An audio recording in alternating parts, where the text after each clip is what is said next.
Come out with us and play. Love your London. Have a banana.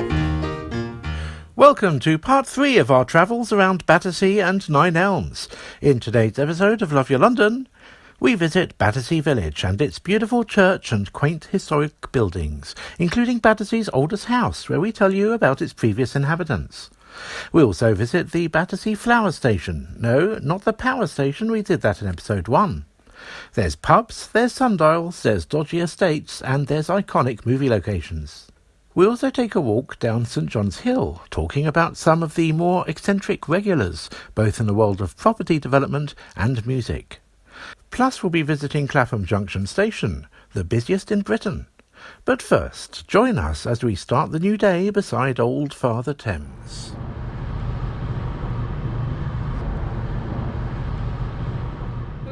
Hello, and welcome, Love Your London. Here we are. The last episode we finished off just at the Battersea Park. We thought finished off with that upsetting story about the brown dog. But we continue our journey, going towards Battersea Village and on towards Clapham Junction. This is going to be a really interesting, with lots of history.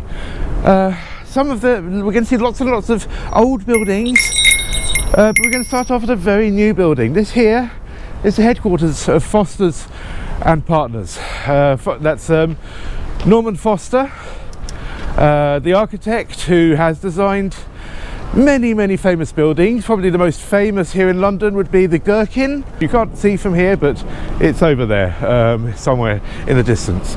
Now, we spoke quite at length in the last 2 episodes about Chelsea Bridge, which used to be known as Victoria Bridge a long time ago, and the Albert Bridge, which is just there. But this is the other bridge in Battersea, and it's imaginatively called Battersea Bridge. It's Grade 2 listed, built in 1771, and originally it was made of wood. And it was the very first bridge crossing between Westminster and Putney. Now, there had been a ferry service here since the mid-1500s, but Earl Spencer acquired the rights to operate the ferry and then had this bridge built, put a toll on it and got rid of the ferry, meaning that he would get all the money and none of it would need to be spent on watermen ferrying people across. So yeah, I mean, it was making money to begin with. He made about £1,000 in the very first year, and by the end of the century it was making £1,800 a year. But because it was made of wood, it was quite expensive to maintain. And also because it's on this very strange bend in the river, a lot of boats had a lot of difficulty getting past it with the strange tides and whatever. So there were quite a few collisions. So it actually cost quite a lot to maintain.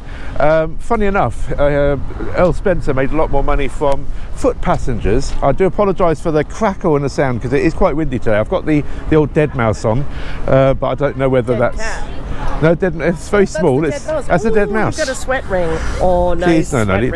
A sweat ring. So, okay, I'm just worried about our bags being stolen. Okay. No, that's fine. Yeah, so he made an awful lot more money out of pedestrians, in fact, than a horse and cart, because basically, obviously, they caused less maintenance issues, but also they just found that it was better money. It was been painted by Whistler, Pissarro, Grimshaw and Turner. We'll be talking about Turner in a short while. Eventually this bridge was taken into public ownership, pulled down and replaced by this current bridge in 1885. Even though it's no longer made of wood, it still has been damaged by boat collisions over the years, mainly because of that tricky bend I told you about.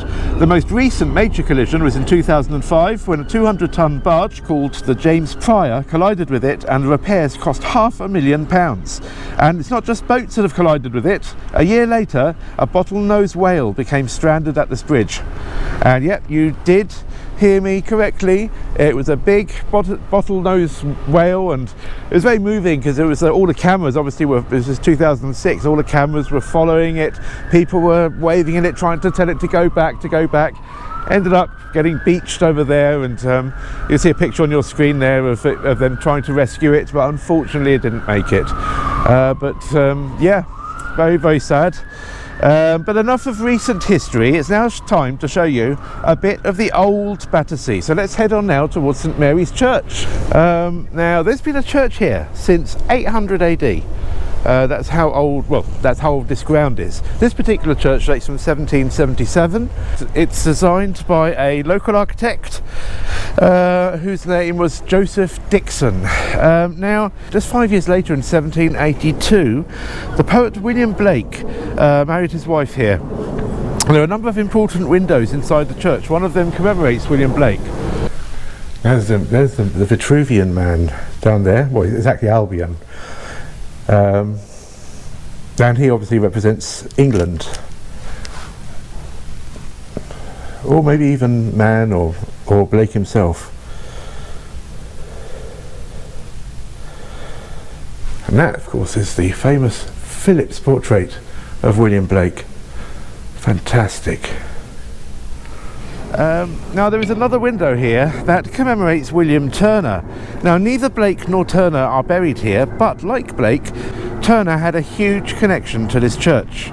Not only did he paint it numerous times, and we're actually going to go to one of the famous views from one of his artworks in a few moments, but he also painted the Thames from the vestry window in this very church. So in turn, a window has more recently been installed, acknowledging this.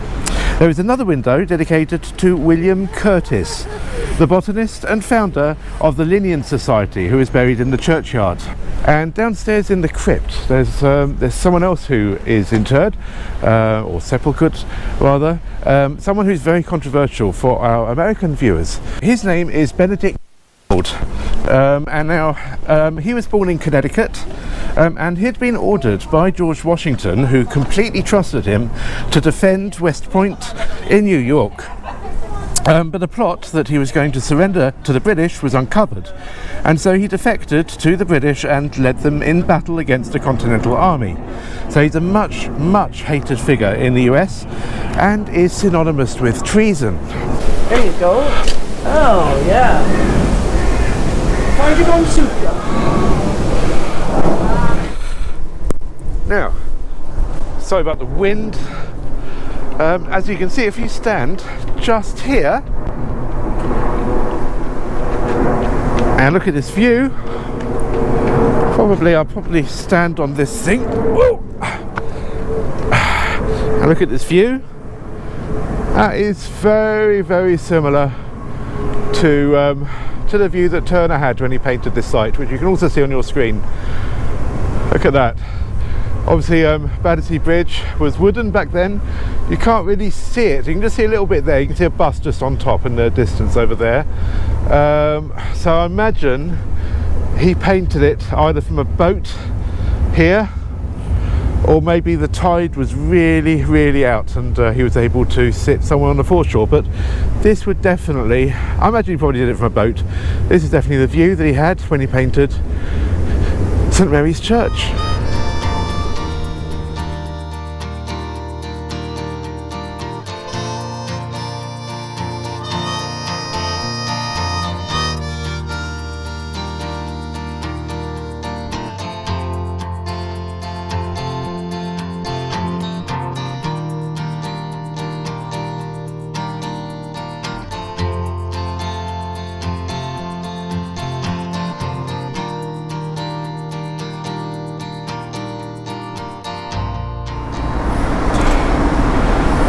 So this here used to be Battersea's oldest pub. It used to be called the Raven. It's grade 2 listed, and as you can see, it's now Melanzana, Ristorante, Pizzeria and Wine Bar, an Italian restaurant.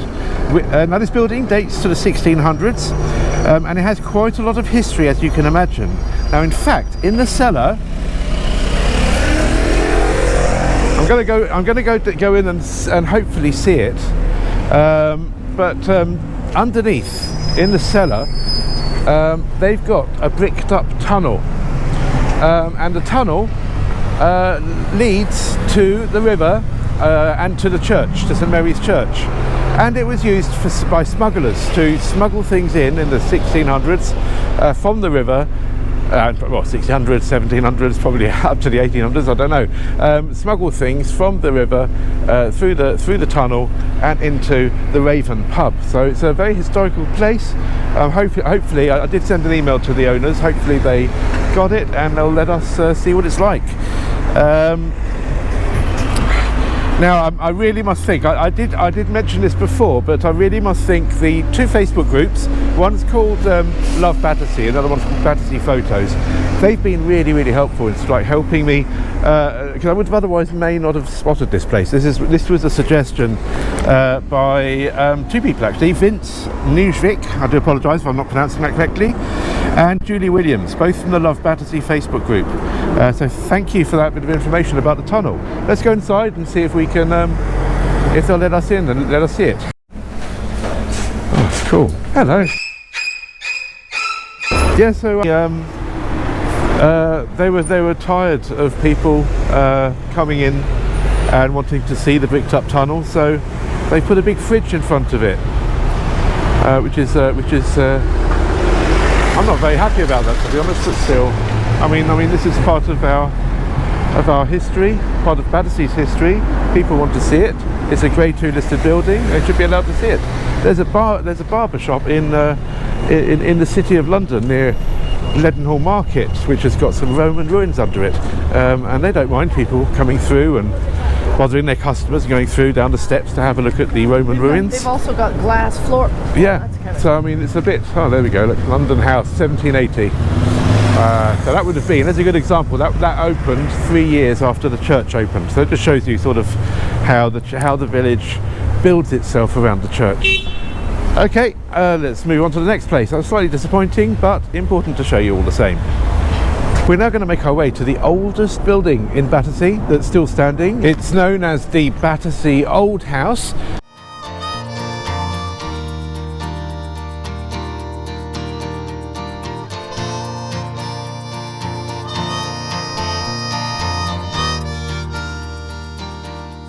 And here we are. This is Battersea Old House. You'll see up there a blue plaque. Edward Adrian Wilson, Antarctic explorer and naturalist. 1872 to 1912, lived here. Now if you recognise the name Antarctic explorer and you see 1912, I think if you know a little bit about history, he was with one of the Scots. This was the fated, the expedition, not the very first discovery one, but the one that sadly he didn't come back from, which is known as the Terra Nova expedition. So I'm going to first of all just tell you a little bit about Edward Adrian Wilson. It also says there that he's a naturalist, not a naturist like us, but a naturalist. He's a fascinating person.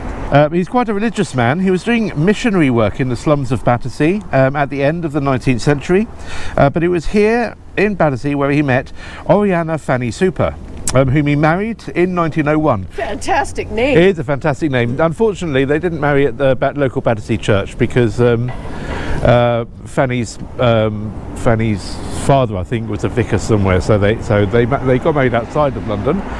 See, with all this research that we do, just you know, please do like us. I'll just wait for a second for you to hear that like button, and subscribe to our channel, and share our videos, and comment in the YouTube. Become our patron if you want via Patreon. It all helps, but the most important thing is to share these videos and to subscribe to our channel. Hit the notification bell if you haven't done so already. It doesn't cost you a thing. Anyway, back on to our little potted history of Edward Adrian Wilson. So 3 weeks after they got married, he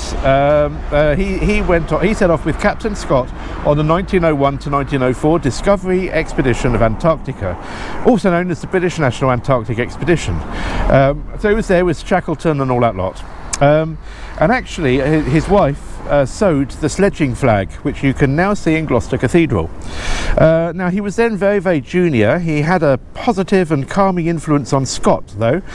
So in 1910, having learnt from their amateurish mistakes in the 1901 to 1904 journey, Scott made Wilson the chief scientist, and it was Wilson who picked the team to go with them. This, of course, was the Terra Nova expedition. And I shouldn't need to tell you this, but in case you didn't know, when they actually got to the South Pole in 1912, Amundsen had beaten them by a month, and all 5 of Scott's crew, including of course Wilson, ended up perishing on the return journey. Now as for Ariana Fanny Wilson, his widow, she was devastated, but she was very well looked after with a very handsome government pension, as well as well over £1 million in today's money that came to her via fundraising. She never remarried, but she emigrated to New Zealand, where she continued with her fascination with birds and bats. She collected the holotype for the Australasian bent-wing bat, and its Latin name is Miniopterus orianae.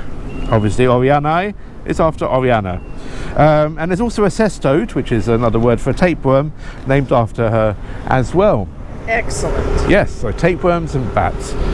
Interesting person. This house, the old Battersea house. Now, as I said, most of Battersea has gone, but this is the oldest building still standing. It was built between 1695 and 1699. There is a sundial on the southern side, dating from 1699, which was probably the very last part of the building. It's got the date on it. Now, no one knows who designed it, but a lot of people believe it was by Wren. There are loads of people who will dispute that. There was an older house here before then called Stanley's, but this one, as I said, is the 1699 building. It was originally called Terrace House. The name Old Battersea House was given by the lady who moved in here in 1931, Wilhelmina Sterling. She was a very eccentric writer, humanist and art collector, and it was she and her husband who saved the house from demolition. And it's quite prophetic that they called it the Old Battersea House, considering it is today the oldest house in Battersea that's still standing. Back then there were older houses still around. They got a lifelong lease for next to nothing, and they would hold lavish parties here and give tours to art enthusiasts. Filmmaker Ken Russell met her in 1961 when she was 96 years old, and made a short film called Old Battersea House for the BBC show Monitor. And she was a very, very eccentric lady. She died just 15 days before her 100th birthday in 1965.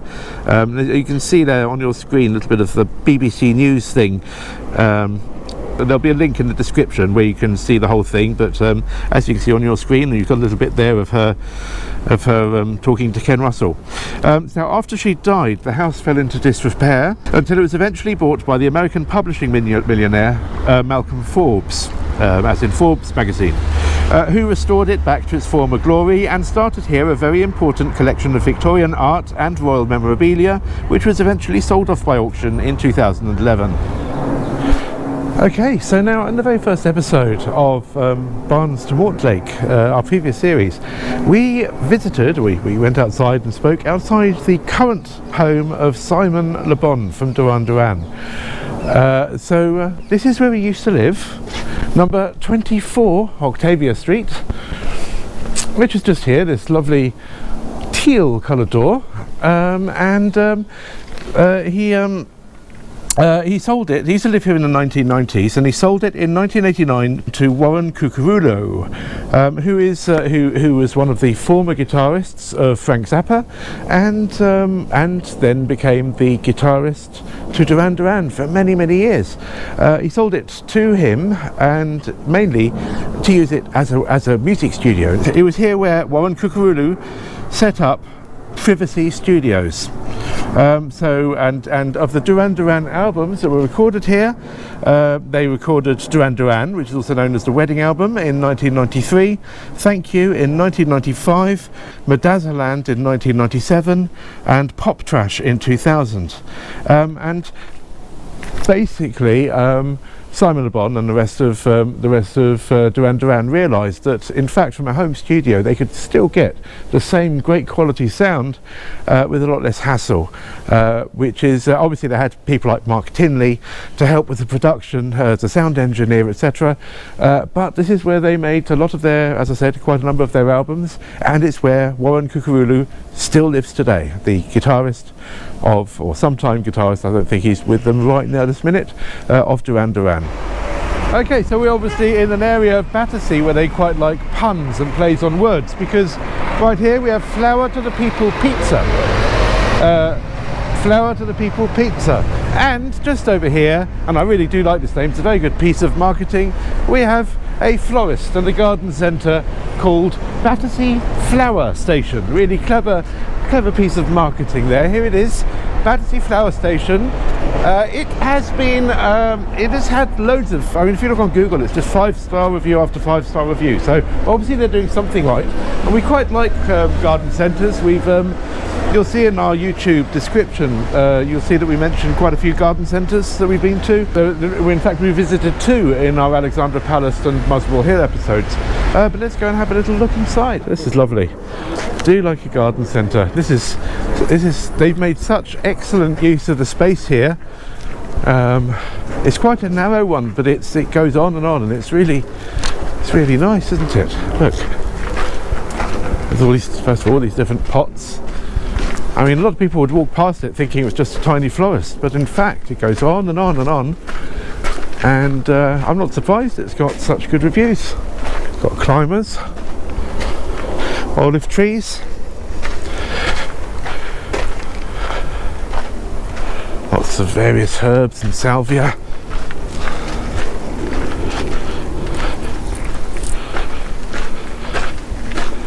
Ha! This is a long garden. Sorry.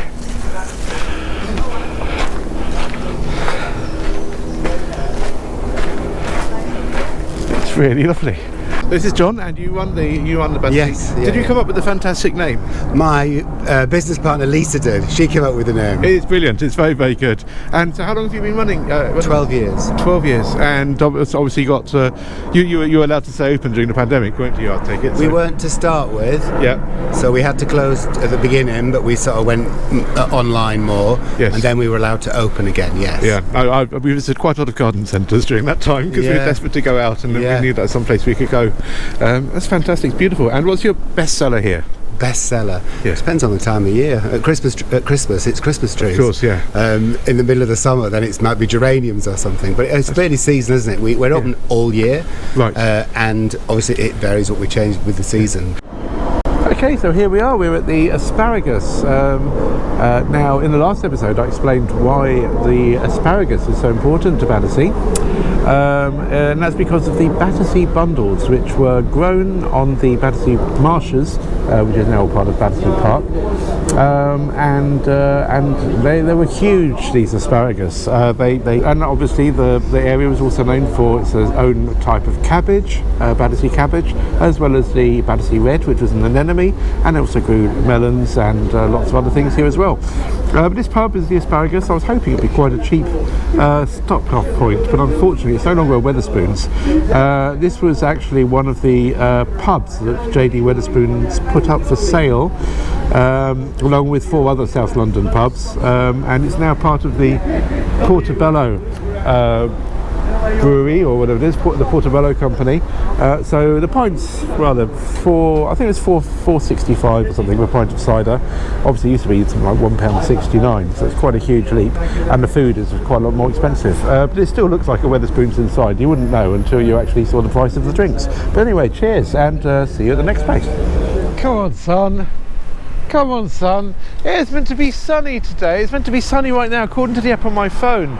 It's just a big yellow sunshine. It's coming. Nope. False alarm. It's a real shame, because what I wanted to show you was this.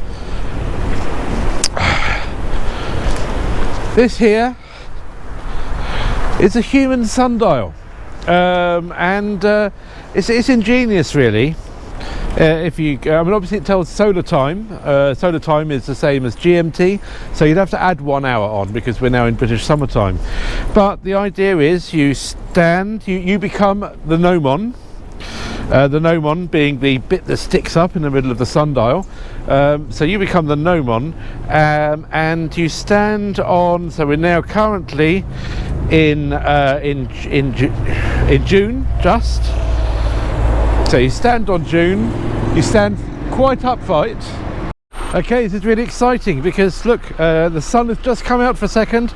Sharon is the gnomon. Standing on June. Gnomon being a vertical thing of a sundial. So standing on June, so it's about what? As you can see, it's just after 2. There's my hand jiggling. 2. Damn it. You can see it there, again. 2. Between 2 and 3. See, look at her hand. My head is here. Her head. Look at the head. See her head. So it's pushing 2:30. No, so yeah, it's just after 2, and indeed, if I show you on my phone, the time is 3:10. 3:10? No. We're both wrong. No, it's not wrong. Oh, hang Because you on, add oh, you've got a you second. add an hour on. We are at Yeah, okay. 2:10 GMT 2:10, okay, or so 2:10 solar time. So take away pushing 2:30. So it's exactly. My hand was pushing. It's exactly. It's exactly. It's got it spot on. Was 2 inches. And the reason why, because obviously most sundial bits in the middle are at a funny angle, Yeah. but the reason why the gnomon works here is because you move around depending on what month it is, and because this is elliptical. The different times. If it weren't elliptical, then it wouldn't work. So it's actually a fantastic piece of engineering. Works. It's one of the few ones that actually work. Yeah. Here, what's this? This area. This area is laid out as a sundial in which you play a major part. Well, yeah, I've just told you all that. I don't need to read that out again, do I? We did our own research, didn't need to read that. But isn't that interesting? Yeah, I was waving too far in. Isn't that interesting? Yeah. Cool. On to the next place. And the next place is, you see all these buildings over here, this council estate. We're going to be telling you about that. But first of all, we're going to grab a bike and venture inside it. So, here we are. This is, as you'll see over there, it says Winstanley Road. It's there, Winstanley Road. And that gives you an example of where we are, because this is the Winstanley Estate. There are two estates here, Winstanley Estate and the York Road Estate. Have a very, very bad reputation, I'm afraid. There is quite a bit of crime, few odd car being burnt out and stuff like that. But it does have, there is still a community spirit here, and a lot of people will look out for one another. And this whole estate is going to be is scheduled to be demolished in 2030.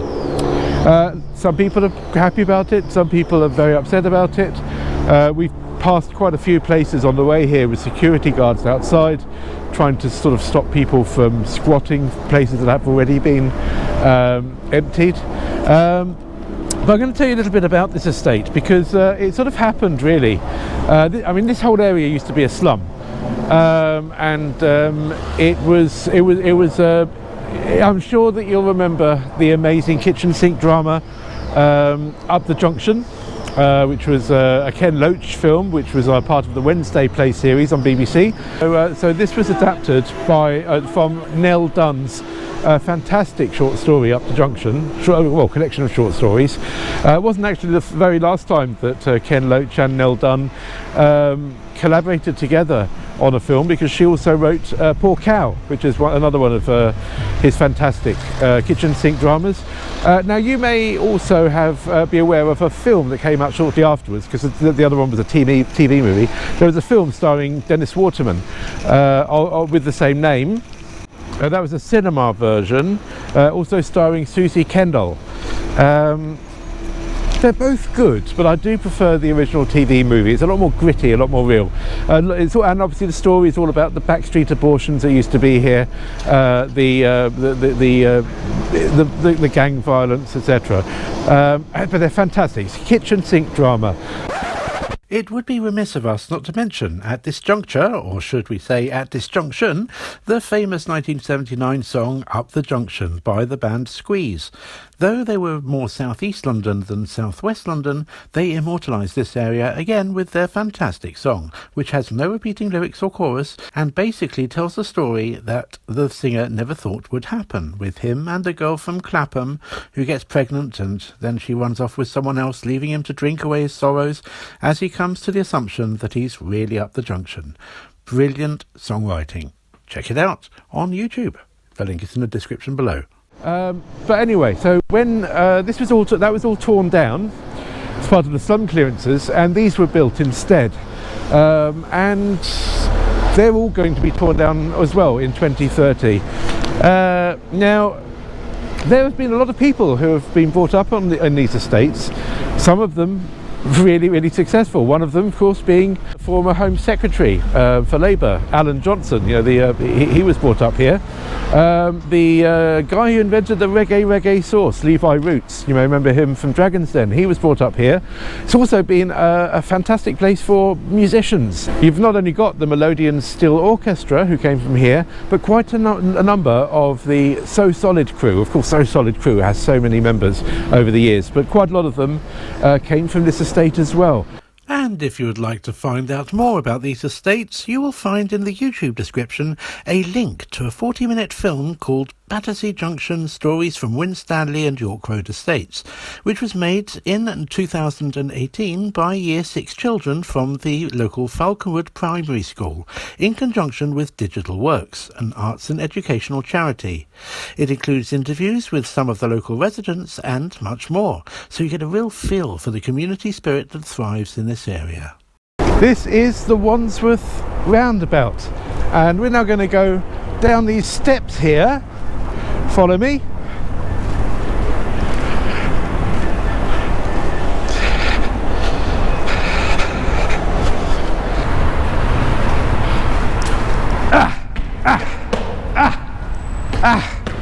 Bang, bang. Horrible, isn't it? That is, if you imagine there was an old tramp there being kicked, that is a scene, a recreation, a very poor one of the most famous movies in British cinema of the last century, A Clockwork Orange. Most people think that A Clockwork Orange was all filmed around Thamesmead and Belvedere. A lot of it was, but that particular scene where they're near the start, where Alex and his droogs kick the tramp who's asking for some money, happened just here. We're going to put our cameras away because there may still be a few droogs lying around. We're only just around the corner from the old Winstanley Estate. I think they have more to worry from us than we from them. Oh.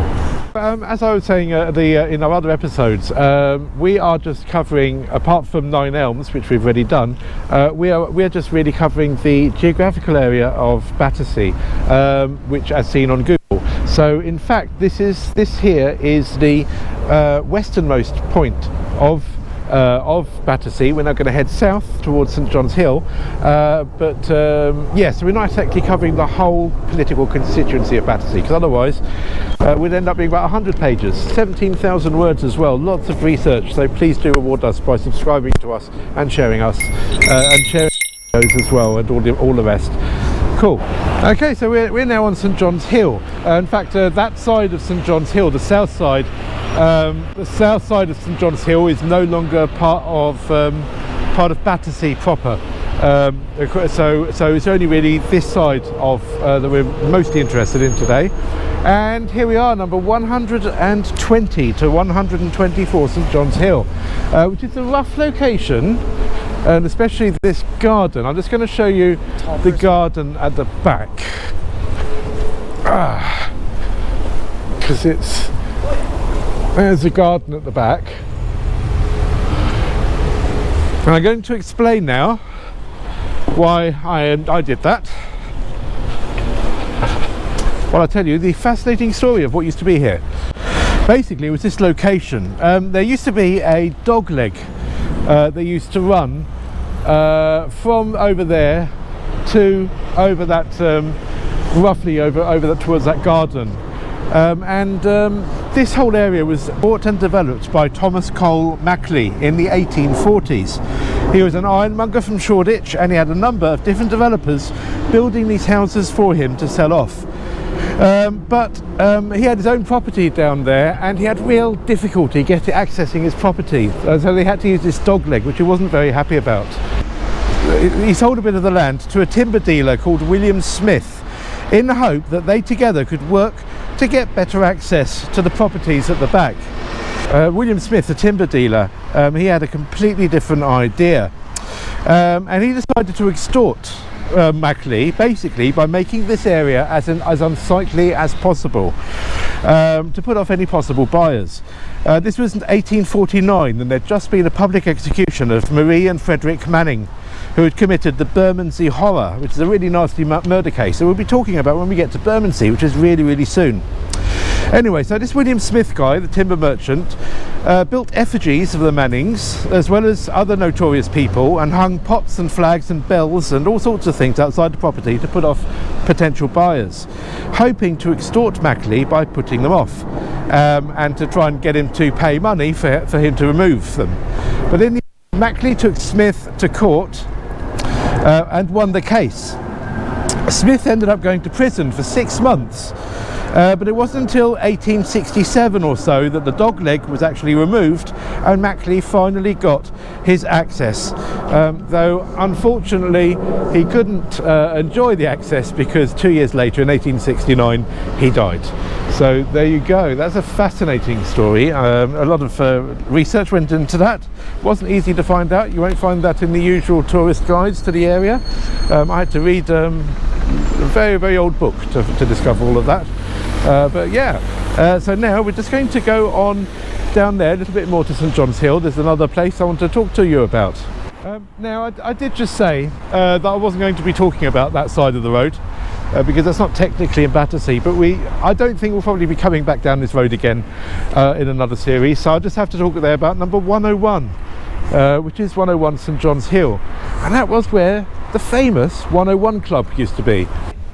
It opened in the late 70s and it was a really important place for up and coming like U2, A Flock of Seagulls, Big Country, Thompson Twins and Bauhaus, among others. It had its own in-house record label which was backed by Polydor, and you'll find quite a few releases in the early 1980s called Live at the 101. Which is where they were recorded there live, of course. Now Rory, the drummer of King Kurt, used to work behind the bar, and in 1982 there was some early King Kurt gigs there, and one of the gigs ended up in a huge food fight. It was actually from that moment there on in that people used to bring food to King Kurt gigs to throw at the band. Flour, beer, all sorts of stuff. In fact, I was at a King Kurt gig at the Ace Cafe a few years ago. If you want to see our special about the Ace Cafe, there's going to be a link in the description. It's really fascinating. We spoke to the owner as well. And I went when Destination Zululand started. Everyone started sort of like mock fighting and throwing food everywhere, and I wasn't expecting it at all. Should have expected it, but I knew about that, but I wasn't ready for it. But it's such a good laugh. All started from a food fight in here in 1982, and you'll see on your screen there. I love this picture from one of the gigs. I know I'm a skunk, but I don't care. Kurt's at the 101. You'd better be there. 50 pence to get in, no more or less. Be there before 9 or you'll miss the mess. Anyway, so it closed in the 1980s, mid-1980s, then became a swingers club, and then it became another club called Rowley's. I just wonder how many people living there now know what used to go on in their basement. Like, how many people realise that there was first of all these food fights and rock concerts and U2 and Bauhaus, but also the swingers club as well for a few years. Probably not many. I expect the estate agents probably kept the swingers club to themselves. We're now just going to go slightly down there where we're going to be ending this episode. Okay, so now we're going to be finishing off this episode with what has often been dubbed as Britain's busiest station, which is Clapham Junction. It's quite clever how I just did that, isn't it? That old photo. But as you can see, that hasn't actually changed too much. Well, it has changed quite a lot, but at least that old building is still there. First of all, how come we are covering the station now in Battersea rather than when we get to sea for Clapham? And that's because, in spite of the name, we're not in Clapham, we're in Battersea. The station was only called Clapham Junction to give the area some airs and graces and make people think that they were moving to a posher place. As I said, it's the busiest station in Europe. Sorry. As I said, it's the busiest station in Britain, and in fact, Well, it was stuck on the bike. Okay. It's not my garbage. I didn't do that. So as I said, it's the busiest station in Britain, so they say. Other people say, in fact, that it was the busiest station in the whole of Europe. I suppose it depends on how you define busy and whether you define it as the number of trains passing through it. And in fact, in peak times, it reaches 180 trains every hour. It's so huge. There are so many platforms. By far the largest station that we've covered in our series. In all our episodes so far. In fact, it's got 17 platforms, of which 16 are in use. And underneath all those platforms, there's a whole other abandoned ghost station. So it's all very confusing. But anyway, I mean, there's so many connections that I'm not even going to list them here. Rather than bore you to death, you can just see on your screen there all the different stations that it goes to all over the south of the country. Now, of course, it is in Fare Zone 2. It is fully accessible, which is brilliant considering the 16 platforms that are in use. And of course there are stages, there are toilets, and of course the toilets are also fully accessible, which is brilliant. When I say it's accessible, yes, it is accessible, but they often change platforms. Just at the, you're waiting there and it says a train's going to come to a platform, and then suddenly they'll say, sorry, it's now this platform. So you've got to rush up that ramp and then go down another ramp. By the time you get there, often you've missed a train that has moved to that thing. So it's accessible, but it's a real pain in the bum sometimes.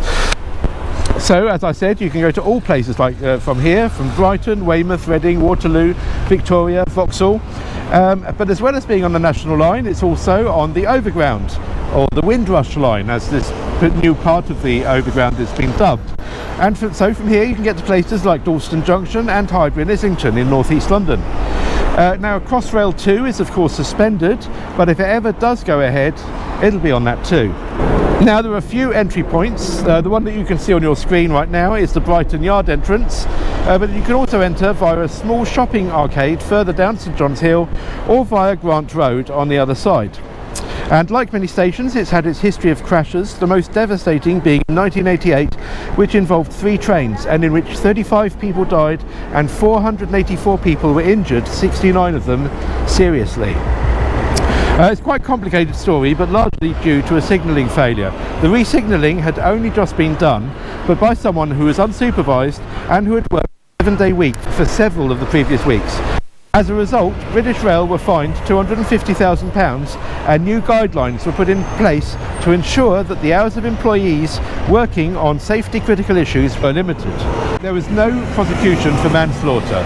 So, on that rather sad and sombre note, we finish episode 3 of this series. There's still one more to go.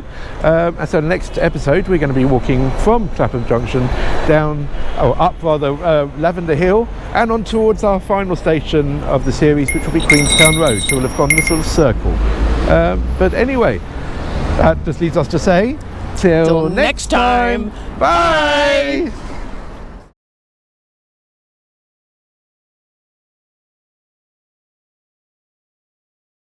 Next time on Love Your London, we have a couple of grand buildings to talk about, such as the Clapham Grand, the famous former shopping centre Arding and Hobbs, and we discover the place where the not-so-grand anymore Duke of York used to get his jollies. Plus there's a pub with a fascinating history, former lavender fields, and we even go on our very own magical mystery tour. Hello, Flower. You all right? You right, girl? Till next time. From Acton Town to Wimbledon, from Brixton to Beale, love your London, have a banana.